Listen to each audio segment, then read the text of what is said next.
Bismillahirrahmanirrahim. Assalamualaikum warahmatullahi wabarakatuh.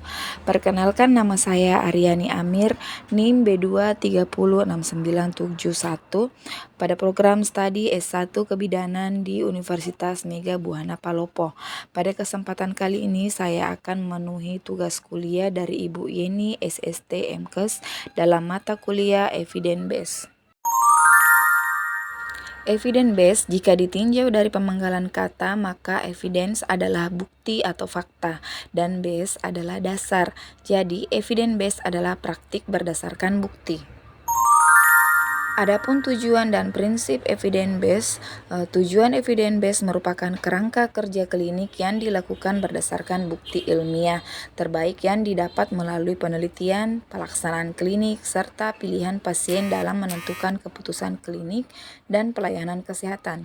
Prinsip evidence based bahwa setiap perilaku atau tindakan medis harus dilandasi suatu bukti ilmiah yang telah diuji kebenaran dan tingkat kemanfaatannya untuk pasien. Salah satu contoh asuhan yang berpusat pada pasien adalah pelayanan antenatal terpadu. Asuhan kehamilan atau antenatal care yang tepat adalah kunci kehamilan yang sehat. Berbekal kehamilan yang sehat akan lahir bayi yang sehat dari ibu yang sehat pula kondisinya. Ada 10 standar pelayanan yang mesti dipenuhi oleh tenaga kesehatan. Apa saja yang termasuk dalam 10T dan mengapa 10 standar ini penting? Mari kita bahas satu persatu. Yang pertama, timbang berat badan dan ukur tinggi badan. Kedua, pengukuran ini penting untuk dilakukan terutama pada awal masa kehamilan. Dari data berat badan dan tinggi badan ibu, nakes bisa mengukur indeks massa tubuh ibu sehingga bisa memperkirakan apakah ibu memiliki faktor risiko obesitas atau tidak. Yang kedua, tekanan darah diperiksa. Pemeriksaan tekanan darah juga penting untuk mendeteksi kemungkinan beberapa faktor risiko seperti hipertensi, preeklamsi maupun eklamsi. Ibu yang memiliki tekanan darah di bawah 110/80 atau di atas 140/90 perlu diberikan konseling lebih lanjut. Tetapkan status gizi. Untuk menghindari BBLR atau berat bayi lahir rendah, status gizi ibu perlu ditetapkan. Caranya adalah dengan mengukur lingkar lengan atas ibu atau biasa disebut dengan lilah. Lilah yang kurang dari 23,5 cm dapat menandakan kekurangan energi kronis sehingga membutuhkan intervensi lebih lanjut. Tinggi fundus uteri diperiksa. Untuk menentukan apakah pertumbuhan janin sesuai usianya, bidan perlu mengukur tinggi fundus uteri atau puncak rahim.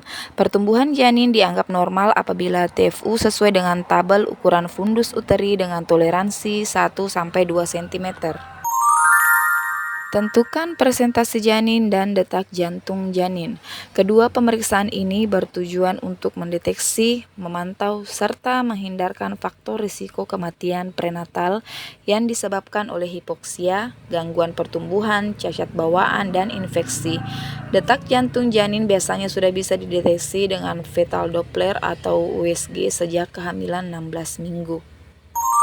Berikan vaksinasi tetanus. Vaksinasi tetanus perlu diberikan kepada ibu hamil. Tenaga kesehatan perlu menanyakan kepada ibu riwayat vaksinasi tetanus sebelumnya untuk menentukan dosis dan waktu pemberian vaksin.